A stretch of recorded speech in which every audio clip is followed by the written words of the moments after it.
Hey, folks, welcome to the show. Hey, Sharad, how's it going, man? Today we are going to talk to a contextual banking solutions expert. Contextual banking solutions is part of the official description we have of his business. Yeah, and it's return of the fintech. We had a bunch of fintech companies who came on our show, and then we had a little bit of non-fintech names, and we're back into very, very trendy fintech with BNPL, credit card, throwing all the buzzwords in there, and we have something there.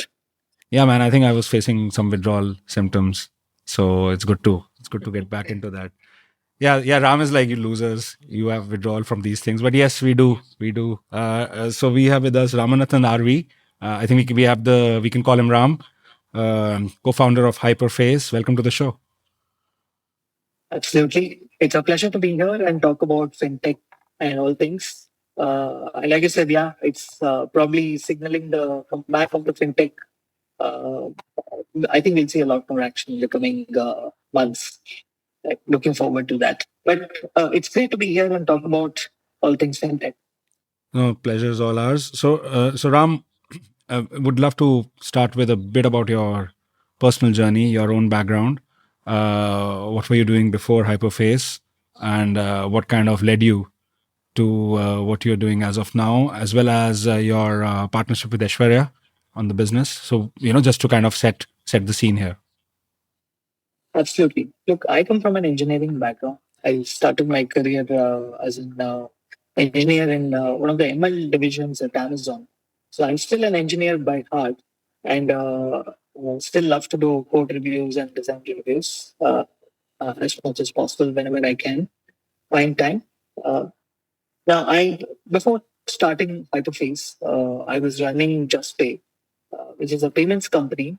We wrote the UPI. We did a lot of things with regards to making payments really seamless, friction free. Right now, we started Hyperface because we looked at the landscape of overall banking and, in fact, the broader BFSI itself. And as digital proliferation is happening, right, into the digital workflows, placing financial products in the context of that, right, that's actually becoming far more meaningful for the customers, right? And it's not that this concept did not exist. Bajaj Finance has been running on top of this concept for a long time, right? Like you go to a two-wheeler showroom, and then at the end of the purchase, there's a person who's sitting there with a bench saying loans and EMIs, right? And uh, and that pattern repeats across the commerce ecosystem today, right? Any large electronics showroom or any large automobile showroom, right? So or housing, right? So across all of these places, you have those embedded journeys in the physical world, right? And now it's starting to make sense in the digital world as well, right? But but integrating this in the digital world is a lot more complex because uh, because of the flexibility that digital offers. It also comes with a lot of complexities which needs to be controlled, unlike the physical implementation, right? And that's where Hyperface is bringing about a change, or rather, we are helping that evolution take place, right? We are, in fact, one of the category creating companies. Embedded banking in India doesn't exist in a big way as a category. Right? We are creating that category with a small uh, start, which is focused on credit cards. Right? Of course, we will venture into other banking products in due course of time, but credit cards is a starting point for us. And Aishwarya has been a great support for us, right? It's half banking product, and half technology product, right? What we deal with on a daily basis is a lot of risk and compliance and regulation. It's infosec, right? And these are all things that Aishwarya has pretty much done throughout her career, having launched Kotak 811 inside of Kotak Bank, which is a digital bank, right? Within the Kotak ecosystem. Right, and that's what we are now trying to do outside of the four walls of the banking ecosystem. Right, how can we bring in a third party to embed any banking product and then do so in the most responsible way, uh, and scalable way. Right. So that's the challenge that we embarked upon. And obviously, she brings the banking flavor, and I bring the technology flavor to the table. Right. I mean, the thing is that a good way to understand the business is in terms of who your customers are, right? I mean, and you like mentioned that you're providing embedded offerings for end-to-end, program management of sorts, starting with credit cards, and naturally there are other things also which are part of the suite. So when it comes to an embedded offering, typically you'll be dealing with banks, you'll be dealing with fintechs, you'll be dealing with non-financial institutions like brands. Who's your customer? Where do you make the money? Absolutely. Look, the success of these implementations matter a lot more to the banks, even than brands. Right. If you look at the core business functionality versus a peripheral business functionality, right? Uh, it's for the banks. It is bread and butter, and anything that actually changes here, the characteristic of the product, if it changes significantly, then they have a lot to lose. Whereas for brands, it's an addition, right? It's a plus one product feature or plus one product offering. Yeah. On top of, let's say, their bunch of offerings. And particularly, I'm talking about e-commerce brands. Right? Today, if you look at, say, a big basket versus Zepto, Zepto functions without a co-branded credit card. Big Basket is as part of the Tata ecosystem has a co-branded credit card, but both are able to run their business, right? But a credit card as part of the product portfolio across the banking ecosystem, if you see, that is a very core offering for all the reasonably sized banks in the country, right? And that's why we anchor this a lot more on the bank side rather than on the brand side. Not to say that brands don't have problems, right? Yeah. To give you an example, today we recently launched a very large omnichannel co-brand, right? And they have an umbrella of brands under them. And one of the biggest problems that they want to solve is attribution. If I actually, how many credit cards am I able to issue via brand A versus brand B? Like that attribution is a big problem for them. And we solve that, right? And the way we look at this is while we are talking about embedded banking and our primary clients tend to be the banks, issuing banks themselves. But where there is a large problem to be solved, which unlocks a lot of value, be it anchored on the brand side, we actually go ahead and solve that problem, right? And in that case, the brand becomes the client for us. The attribution problem is first and foremost, in fact, only the problem of the brand. Right. Bank has nothing to do with it, right? But the overall program success hinges on solving these problems together. Right. Right. It's not like one thing versus another. Right. Hope I was able to answer the question. We index so much on the banking side because it's a very regulatory driven product, right? Within the compliance guardrails, within the InfoSec guardrails, we need to solve a lot of problems, right? So that's why we tend to work, let's say, 80% of our time goes to working closely with the bank. And what are the reason why I think my question is coming from is when it comes to, things like, APIs, SDKs, kind of tailoring them for different use cases for banking institutions. There are a number of companies, right, in the ecosystem now.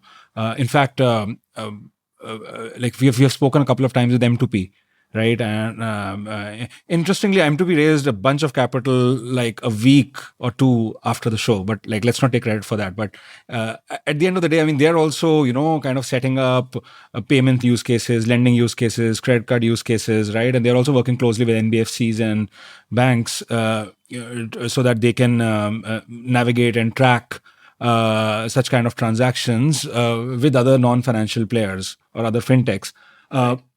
So how do you? I mean, it's a very cliche question. What's the differentiation here, or what's the play, or what's the secret sauce? How are things different? Would love to get a sense around that. Is it just a question of you are way more focused on a particular segment, so you're going deeper and deeper into that, or is there something else? See, in M2P's product suite, if you see, right, it's a lot of their focus is on the core infra services. Yeah. They talk about core banking system, clearing systems, processing systems, right, card management, the plastic management systems, debit card management system, right? So these are all very core infra related softwares, banking softwares Yeah. that they offer, right? LOS, LMS, right? Uh, we particularly actually we don't by choice we've decided that we are not going to offer the core banking software products. Got it. Right, our competition is not Infosys. Our competition is not First Data. It's not an M2P. Right, it is about the context in which the particular product is being offered to the customer. Mm-hmm. Right, and to that end, that's why if you see our software powers probably a percentage of the overall, say, a credit card product of the bank or debit card product or prepaid card product, right? So we actually go after the use cases of embedded banking because there's a lot more problem to solve there. Like I will give you one example there, right? Let's say one of the e-commerce companies wants to create two different onboarding journeys, Mm-hmm. a journey A, a journey B, right? For their different customer segments. Okay. Now, these two journeys have different behaviors. Let's say the conversion rates tend to be different, right? Now, for the bank, it doesn't matter too much, right? Or the LOS system, it doesn't matter much because that handles 100% of the applications that are being submitted to the bank. But in the embedded journey, when one journey is able to create for a brand and saying one journey is able to give 10% better conversion than another journey, that becomes a very important decision point for them, right? And this area is not helped by the core systems, but by a company like ours. Right? We build tools that are tailor focused, that are really focused towards improving the embedded use cases. Right. For say in case of credit cards, it happens to be co-branded credit cards. But tomorrow it can be about loan journeys. It can be about insurance embedding, right? It can be about the banking product that we want to focus for the next few years. We're going to focus only on credit cards. But what I'm talking about is that surface area requires a lot more focus as well. And like you said, we are focusing there, building tools there, and building a lot of depth there, and trying to improve the conversions and the KPIs for that program as a whole. Got it. They're not worried about the rest of the programs. In fact, most of the times, if you see, the core credit card companies do not worry too much about the success of the programs for the bank. Their worry is more about, look, am I computing interest correctly? Am I posting to ledger correctly? Are my end of day balances tallying? Right? Reconciliation with card networks. The problem statements are extremely different than compared to a company that is in the embedded space like ours. So interesting, right? I mean, let's take that e-commerce example as well, right? I mean, one of your clients is trying to create a unique onboarding journey for a set of clients. The ultimate aim for that e-commerce company is to increase sales, right? I mean, let's talk from a high level. They want to churn out move as much products and increase sales, and that's how they get monetized. Do you think sort of in our sort of where we are right now, a credit card is one such tool which can help doing that. And when you look at a credit card, obviously there's a whole loyalty element to it, which sort of gives rewards, but there is also lending, like a free credit period as well, right? So and you're obviously focused on credit card right now. How important is that tool and where do you see it going? We understand, like we read about credit card penetration in India is very low, sub 6%, 7%. So people talk about huge growth runway. Then there is this whole UPI element, UPI branded cards. Then there is a whole discussion about merchant discount rate. And, there are just so many moving pieces. How do you see credit card being an important tool going forward with the ultimate objective for the retailer to churn out more money or churn out more sales? Right. Right. This is very important. In fact, this is a question that's most asked, almost like a VC question to us, right? This is the market that we've chosen. If you look at the metrics around the world, right? US has more than 650 million credit cards for a population of less than 300 million uh, people, right? Whereas India has about 100 million credit cards, a little over 100 million credit cards for a population of 1.4 billion, right? So the headroom for expansion from those macro numbers looks to be very high, but it all hinges on how we are able to grow as a country, right? Our per capita GDP needs to grow higher. Then the household debt to GDP ratio will allow room for a product like credit card to at least at a household level, if not at an individual level, Right. right? And there is uh, it's a lot more dependent on factors such as formalization, growth of the economy, right? And then the expansion of the credit cards will happen, right? First, the expansion of credit will happen, and then the expansion of credit cards will happen. But we're very confident that these things are playing out in India. Information is becoming more structured. Economy is getting formalized a lot more, and our digital channels are getting more penetrated into tier two, tier three, tier four centers as well, right? Uh, I don't think India's fast growth will happen that fast, but thanks to RuPay and UPI coming in together, I think that will grow. And of course, the online services are growing as well, right? Amazon, Flipkart, Meesho, these uh, these companies are able to reach a lot more pin codes. So that gives us uh, the avenues to spend. Now, the ability to repay must be there. The intent to repay must be there. Provided these things come together, we're very confident that India will see emergence of, say, even a billion credit cards. Right? Of course, headline numbers aside, we feel even with the current 24 percentage CAGR growth, right? We're looking at doubling of credit cards every 3 years, right? That in itself will take us to 400 million if we're able to maintain this growth rate from where we are today, right? In the next 6 years by 2030, right? And our bet is that it will happen a lot more faster because the disposable income increases at a certain threshold at the household level. And that is when a lot of magic happens. That is when credit card becomes much more meaningful for the customers, right? And it's not a growth function like a linear growth function. It's more of a step function. Anybody who crosses that threshold becomes eligible for credit, right? And that step function is what is happening today in India with formalization of workforce and more opportunities coming from across the world by way of employment, right?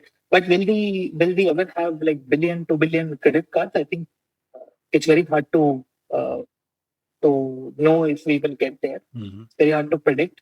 But we know that this is a product that has been blessed by the regulator, has been understood by the customers, understood by the banks, understood by the merchants, and hence that is a perfect uh, uh, state to actually scale in a really large way. Right.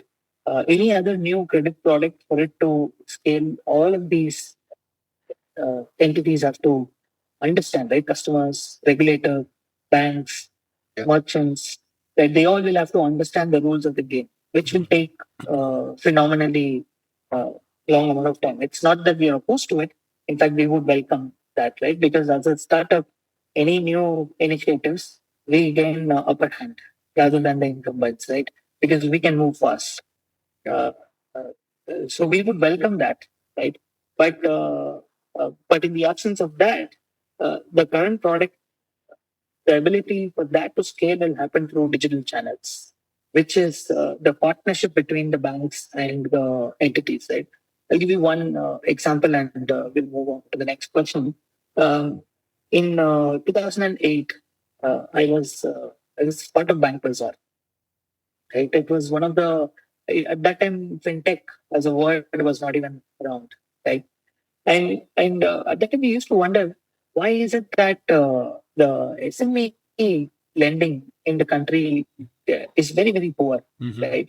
Because because the sales process to close an SME loan product, right, that's extremely cumbersome, right, due to a variety of factors, right.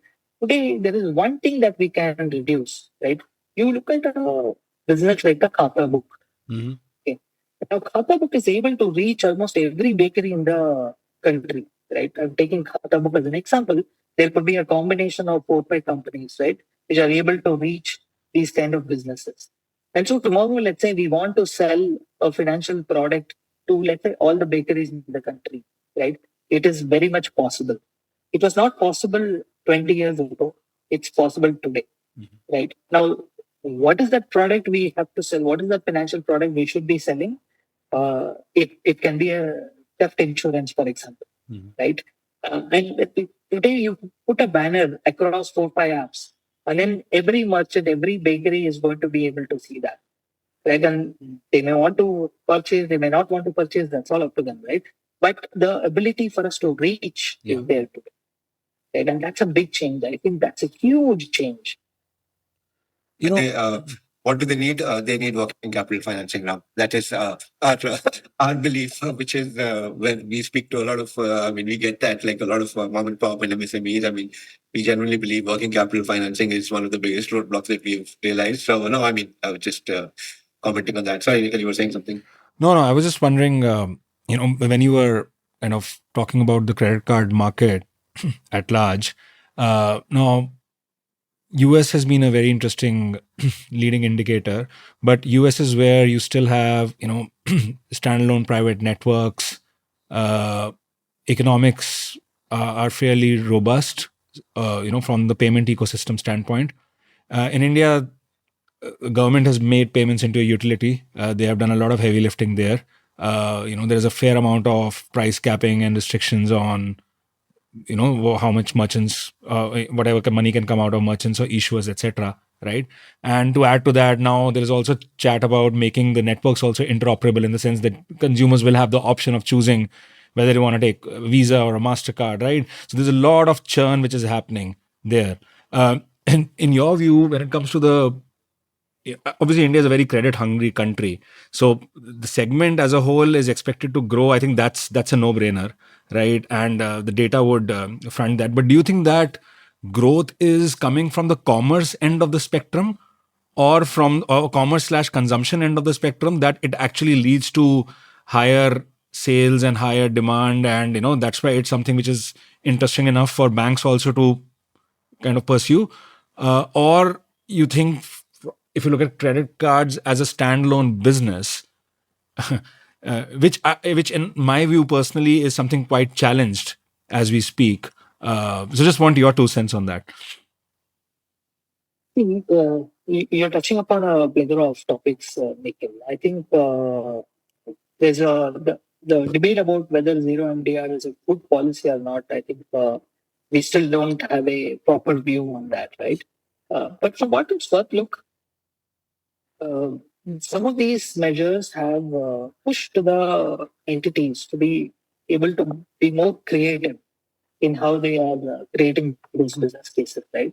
But on the flip side, the absence of a proper revenue pool means that we don't invest a lot in technology. Yeah. Like particularly technology that needs a lot of evolution, right? Because that's where it becomes capital intensive, right? You need, let's say, you need to spend 500 crores, 1,000 crores in creating better and better machines or better and better algorithms, right?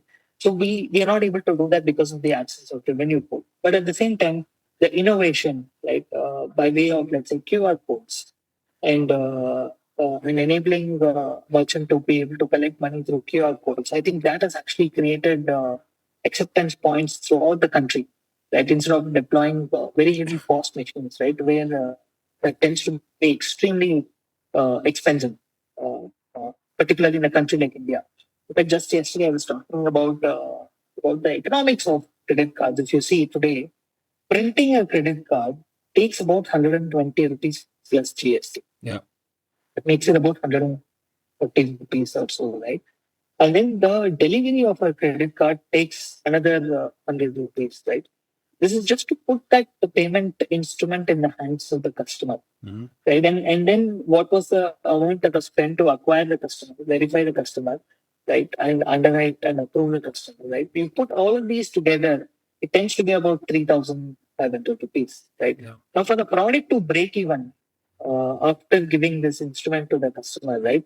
It takes about 8 months or 9 months for the bank. Yeah. Right, which is very high. Now, if you actually do the entire math in dollar terms, right? Because these things don't change dramatically between a developed country and a developing country, right? The cost of printing tends to be $1.5, and the dispatch cost tends to be about $3, Yeah. right? Now, just with just $4, say we are able to put the instrument in the hands of the customer, right?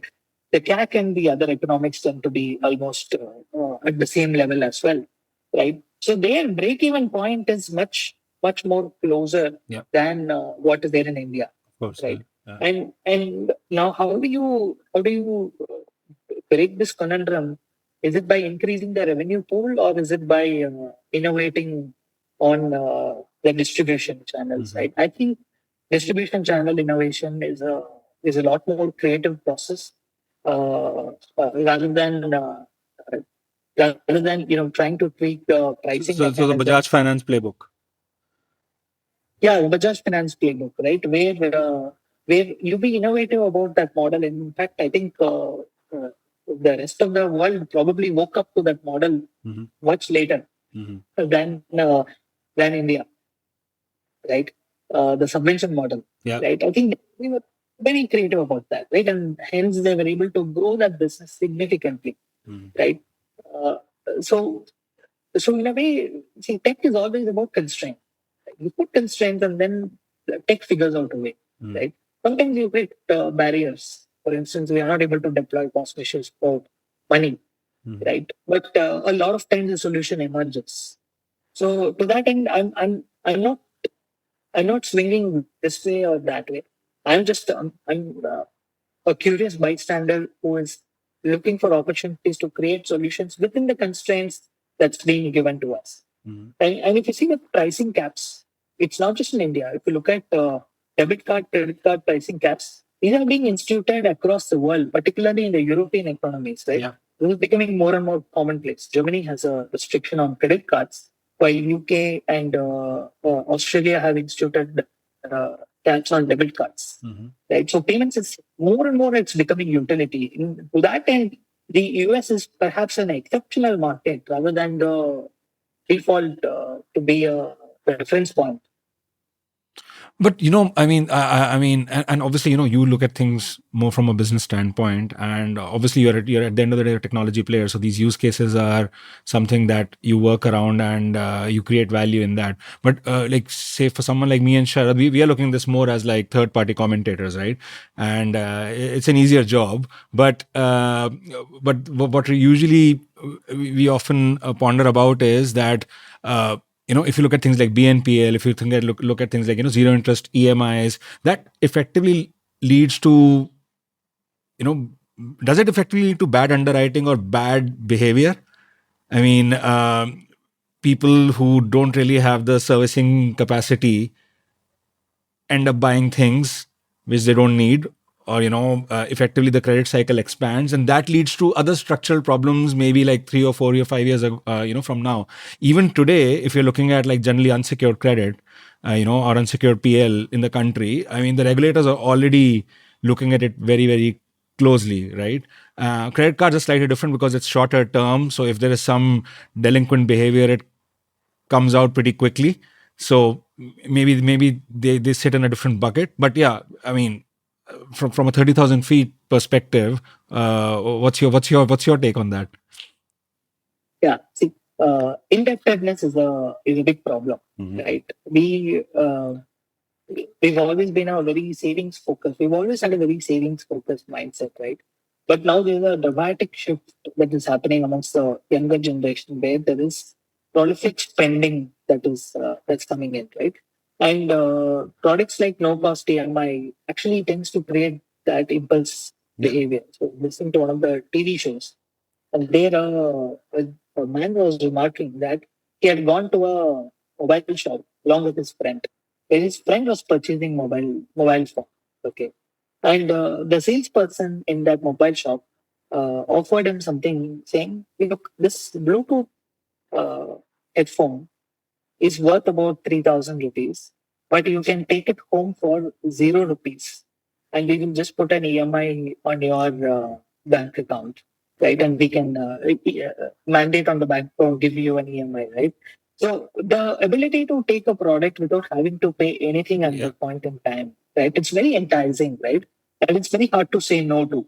So these impulse behaviors can potentially lead customers down on a slippery path, right? But at the same time, it is almost like it becomes a compelling need in the moment of time when you actually need it, right? And if you're not able to avail credit, it has like insanely difficult consequences, right, for that person, right? It could be a loss of a life also, right?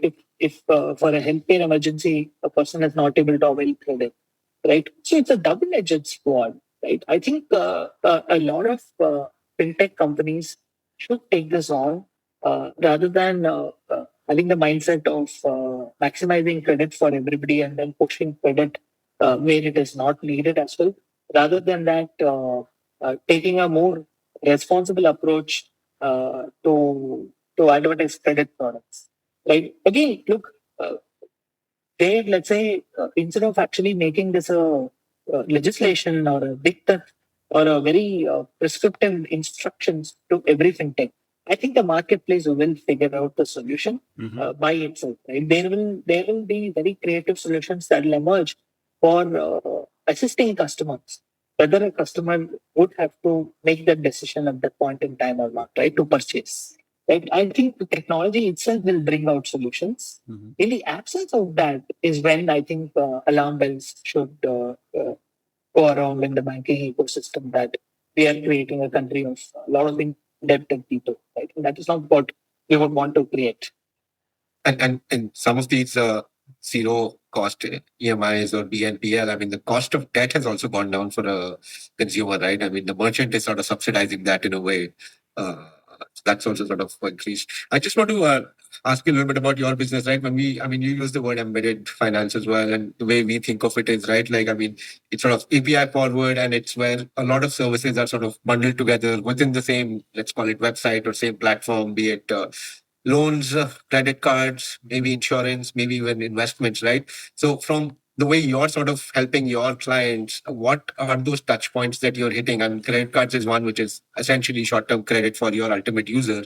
What are the other things that that can be tackled given the infrastructure or rails, if you will, that you are sort of building with your clients? For example, that e-commerce example. Right. Look, a lot of these are about digitization. The journeys and the workflows have to be digitized and have to be offered at uh, as a premium offering without the sticker of having a premium offering, right? So the North Star example that we always give when we talk about credit cards to our prospective customers is look at the way Apple has implemented their Apple credit card. That experience, right? The unboxing experience, the app experience, right? How can we create a similar experience in India, right? And that is possible, right? With the kind of software provides that we have today, that is possible, right? And this is not just it not just goes about experience, right? It's also about you look at onboarding journey. Apple prides in saying that they give a credit card to a customer with just 5 taps. Right. One of the best workflows that they have is with just 5 taps, they're able to tender the credit card to the customer. Right. Now, that's the level of experience we have to create for our customers also, right? And our focus day in and day out, we just obsess over that and work with the banks closely to create that kind of experience. Not just for the onboarding, but post onboarding as well. And to create better and better stuff. I will give you another example just right from our own thought process, right? If you look at the mandate management, so this is one behavior where RBI came hard and said that look, recurring payments cannot go through simply because customer has put the card detail on the file. Right? It has to be driven through a consented architecture. Right? And the regulator also went a step ahead and told the banks that look, you have to provide an interface for the customer to be able to go and say, I want this mandate, I don't want that mandate. Right? Remove that mandate as well, right? Today, how many bank apps have that ability for, say, a customer to go there and change it? Mm-hmm. They stop a particular subscription, right? Saying that, look, I don't want this from tomorrow. Right. But that capability is not there, right? We want to bring that kind of capability on the front to the customer, right? Be it within a mobile banking app or be it within the third-party app. Suppose you want to have this ability inside of your Flipkart credit card or Amazon credit card, and within that app itself, right? Why are we not able to do that today, right? We will bring about those features, right? So taking a step back, so we look at what are all the points where customer experience can be improved, where onboarding journeys can be made much more better than what it is today, and can be offered in the context of what the customer wants, uh, more intelligently placed, right? And this overall will expand the space significantly, right? And the way I even see this is it's almost like a digital canvas, right? And on this canvas, we are able to draw upon a lot of things. And we really take these things as flexible, being suspended in time, but over on the time axis, if you see, these features will keep evolving. It's I have a two-part as well, just because of we talk about credit card business, right? So one thing we obviously, when you compare, I mean, we've had Western credit cards as well, and one thing clearly that jumps out to me is the rewards program or the points is significantly more lucrative in the West, even if you adjust it for currencies and all. You're incentivized. You actually do the math, and it's significantly more powerful, be it air miles or aeroplan and whatnot, right? Is for your client, is building a loyalty program also like a key consideration to sort of do that? Because anyways, India lags in terms of how much power those loyalty programs has. Is that important? And second is, talking about loyalty programs and credit cards, we talked about sort of being more customer friendly and sort of can it become more granular, or like how granular can we be? Can say, let's say Nikhil and Sharath, let's say they have similar income profiles. Can he get a dedicated credit card which caters to his spending patterns, and I get a credit card which is sort of tailored to my spending patterns? Can you go to that level of granularity in future? I mean, is that possible? Okay. Again, this goes back to the way customers perceive credit card, right? And in fact, the way banks actually think for credit card, there are no ideal customers of credit cards. Right? Unfortunately, even within a program, if you see within a particular program, be it a cashback card also, right? The way customers perceive and use these cards tend to be on a spectrum, right? And hence that's why credit cards is very difficult to find an ideal TG for a particular credit card, right? And for that end, rewards, there's no, I don't see a need to maximize the rewards, but to keep it at the point where, let's say, the customer feels that this is good enough, and I'm going to be using this card and will be using this card on this brand, right? Is 5% enough for Amazon customers, or does 6% make it much more different, right? I think that's when you do the plotting and then figure out, okay, this yields the optimal outcome, right? So we don't see a point in pushing that number higher and higher, right? And it means different things to different customers. A credit card means a different thing to different customers. So to that end, I don't see us creating more significantly more rewards and competing on rewards as a dimension, right? Rather, we would like to see a lot more stories being told about with credit cards. Right? The nice thing is that, for instance, there is this credit card. There is a neobank by the name Tomorrow. Mhm. Right? What this company does is they actually plow back the rewards or the cashbacks into your favorite sustainability focused programs. Right. Right, and for a better tomorrow. Right. Then there is a Manchester United credit card, right, which is built around the identity that, look, I'm a Manchester United fan, and so that I'm using this payment product, which has an affiliation to that. Right now the story is being told around the football. There's not much about rewards or anything, right? So it's about the stories that we tell, right? For instance, there should be a health focused, right, which should reward you if you have right behaviors around, if you purchase at organic stores, right, and uh, uh, and, and and those kind of things will evolve, right. To me, I see this almost as master's hierarchy, where the cashback is it's probably like the lowest common denominator, but the storytelling takes it to another level of maturity. Interesting. In terms of your business, how does the revenue model work, and how difficult is it to sell to banks? It is extremely difficult to sell to banks. They are extremely difficult customers as well.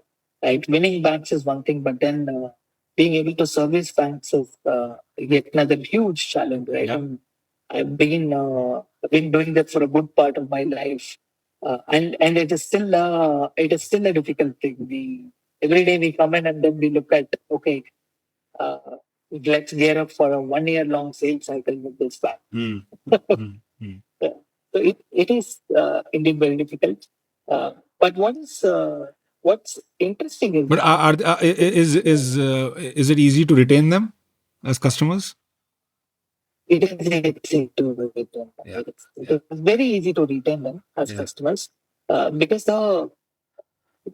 there's a lot more there's a lot of hunger for technology. Yeah. Right. That leads to creation of a lot more technology. Once, let's say, a particular module has been installed, right, then additional requirements keep coming, right, Right. from the banks. Now that tends to create a lot of stickiness, Yes. right? But good technology companies actually survive uh, those through those additional requirements. They create those additional requirements and are able to continue to deliver value to the bank rather than emerge as a rent seeking companies. Right? Understood. Yeah. So that's very important. So we keep a very keen eye on that. Right? We don't want to be labeled as a rent seeking company. Mhm. Right? And on the revenue model? So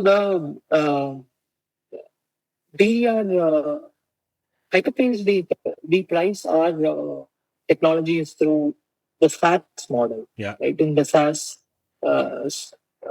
business model is how we actually price it to them. It's a lot more palatable. I would say, in fact, it was a lot more palatable until a few years ago, right? But today, what's happening is that there is a concerted push towards implementing the solutions within the data center of the cloud accounts of the banks. Yeah. Right. So that puts the entire SaaS model uh, in a very difficult place, right?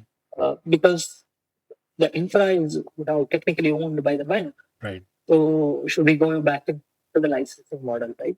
So I think the ecosystem will figure these things out over a period of time. But why this is happening, if you see, there is more and more push for owning the data and being responsible for the data that's being accumulated within a bank, where there is a push towards the bank controlling this entire thing, right? Not leaving it to technology companies, which is a lot more prevalent in the past 30 years of history.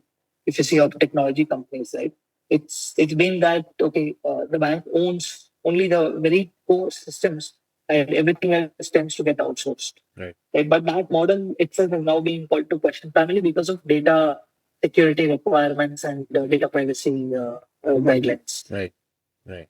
Understood. So, like, is the idea be like, say for instance, I mean, we talk about like a product, right, which is out there. Say Amazon ICICI, right?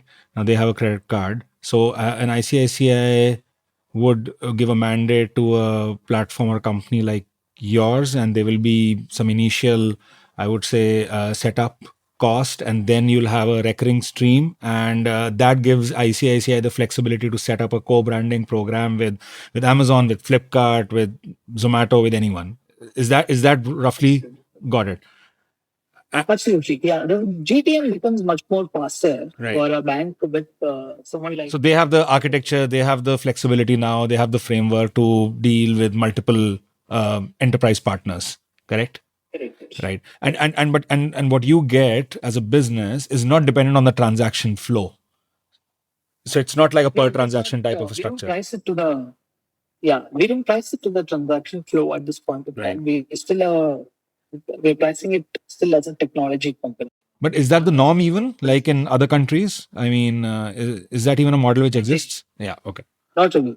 In fact, a lot of other companies, facing particularly in the West, price it at a percentage of the revenue. Exactly. Yeah. But you see that also happening here, or not at the moment? Definitely. We see that happening here Right. as well. Right. Understood.